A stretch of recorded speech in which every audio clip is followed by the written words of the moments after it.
How you doing, YouTube? Matt Massive Beer Reviews back with a little bit of easy Saturday afternoon, a little bit sweaty, a little bit breezy, a little bit outdoor Massive Beer Review in the form of Fox Farm Brewing. It is their Våronna. This is a Norwegian-style farmhouse ale. Let's do a little story time over here so you guys know what we're diving into. This is born from our deeply personal connections to Norway. This beer marks an intersection of travel and inspiration with family, friends, and home. Made with Connecticut-grown ingredients, including Thrall family malt, Fox Hollow Farm, spruce tips from a tiny acre farm, sweet gale from our land and our well water, fermented with a combination of our house culture and Kvek yeast. I can never pronounce that properly, even though I've heard it properly pronounced 9 billion times. And a unique yeast strain, traditionally used Norwegian farmhouse brewing skull. Yeah, this is batch number 1, and this is from November 2018. I don't think you really have to explain Kvek yeast anymore. I mean, so many people use it, but I've seen it used a lot in hazies, a lot of New England style IPAs. A small little farmhouse ale here, you know, coming in at a whopping 5.5%. I'm kind of interested to see how it plays. Now, it is a mixed culture beer. They're using their culture with that yeast, so I'm kind of interested to see what's going on. This comes courtesy of Steven. Thank you very much, homie. He sent me this off. Low ABV hazies, or not hazies, low ABV Saison is my jam. Steven knows this, and all the stuff that I've had of this ilk from Fox Farm has been dynamite. So yeah, let's dive into this sucker, see what she's got. Oh man, burps. It was a day today. Definitely a day today. So you're talking about this is in November 18. So you're talking about a year and a half on this sucker. We'll see how this plays. Give it the most gentle pour I possibly can.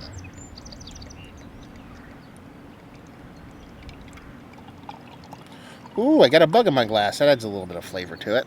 So we'll see if we can fish that little puppy out. There you go, buddy. Fly away.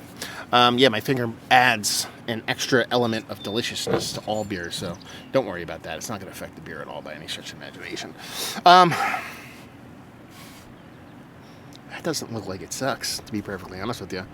I mean, you're talking about a farmhouse ale. You're talking about spruce tips. What do they talk about in here?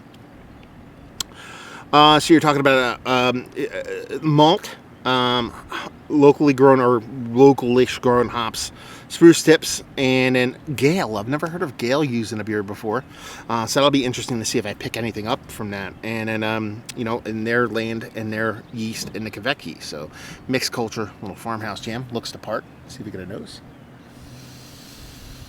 That reminds me of something, and I don't know what it is, and it's going to drive me insane. I mean, it smells like a farmhouse ale. Let's put it that way. But I mean, not to be that guy. I'm using a Hill Farmstead glass. Smells very much of Hill Farmstead. I mean, if you're talking about Hill Farmstead, they're, you know, using what they can locally. They probably source a good portion of what they do locally. And, you know, Fox Farm isn't too terribly far from them, or at least is in the same kind of climate area. So you would assume there would be a lot of overlap there if they're using locally grown ingredients. The reason why it comes off as more hill for me than anything else, that tartness, that specific, sharp but not overpowering tartness that I tend to get from a lot of Saison, a lot of farmhouse ale that comes from Hill Farmstead. So, I mean, what you're getting is like a green apple skin, subtly tart, grain-driven beer. I mean, it's kind of, very on the nose when it comes to a lot of farmhouse and Saison and stuff like that. Is that tartness, is that graininess being imparted from that Kvek yeast, or, the specific malts or anything like that? I'm not quite sure. Are the spruce tips playing a part in this? Not so much in the nose, just comes off as a really well done, tart-leaning kind of farmhouse ale. That does not suck, so let's dive in. Cheers.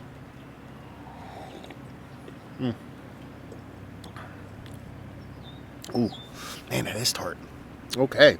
It's not overly tart. It's not sour. I mean, technically it's sour, but it's tart. Tart in a way that like lemon heads are tart. That kind of tartness.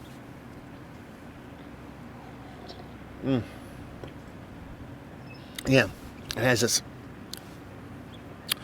citrus leaning, like Brett C kind of vibe to it, but way tarter than what you get from Brett C. So that could be your kind of mixed culture kind of coming in, because they could have their house culture at play here.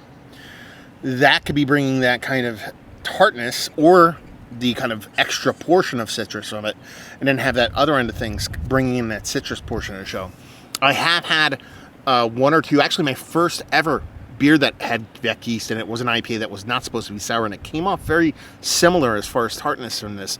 So this could be a trait of your Vec yeast used in a specific way, letting it kind of flourish and ferment in a specific way. Could be the case. Now, I know I've had some of Fox Farms kind of house-cultured beers before. I don't remember them being tart like this. I could be totally wrong. I probably am wrong, but for some reason, off the top of my head, on recall memory, I don't remember them being this tart. It's all non-negative. I mean, it comes off as super clean, super crisp, super refreshing. I mean, we're talking about 83 degrees, decent amount of humidity here in northern New Jersey. This is kind of the beer I want in these kind of days and times and things like that. Quarantine beers, if you will. Heads up for the cow. There's a cow. Actually, I don't know if you guys be able to see the cow. Anyway, I had to move my little setup that I usually have. I'm usually a little bit further away. But the one corner I do all my beer reviews from, when I do them outside, is like infested with carpenter bees. Not that they would fuck with me all that much, because carpenter bees are pretty... I don't know if I want to use the word friendly, but you don't mess with humans all that much, but they're loud. Like loud. Like to the point where I don't know if it will record. Now, what you're going to see, without a doubt, is this asshole. This is called Jerry. Let's see him. He's a jerk face. Yeah, anyway. That's Jerry, our goat. He's awesome. But yeah, this beer is fantastic. Exactly what I want to drink on a day like today. Nice sharp tartness to it. Citrus leaning. Reminds me of, like I said, Hill Farmstead. Reminds me of like barn beer from Plan B Brewing. Those kind of things. Markedly different from those, but same kind of area, because they all bring their own kind of, I guess, spin on things. Where this one kind of separates itself from those other ones is there's a decent amount of minerality here. Like it comes off even slightly salty. Look at this boy. Come here, boy. Come here. Come here. There's that taco bean. You guys haven't seen taco bean in a while. Anyway, yeah. It has this nice kind of like a salty minerality thing going for it that I don't get a lot in a lot of farmhouse ales. They tend to be a little bit more kind of softer. This one comes off a little bit sharp in the mineral kind of makeup of the beer, which ends up being a kind of super bonus to it. Ends up being even more crisp, more kind of clean to it. And the only knock I'm going to give this beer really is the spruce tips just don't play really all that much. Now, do spruce tips have a lifespan of like hops or coffee or a lot of adjuncts that, and not even adjuncts, but a lot of ingredients that can fall off over time? I don't know the answer to that question.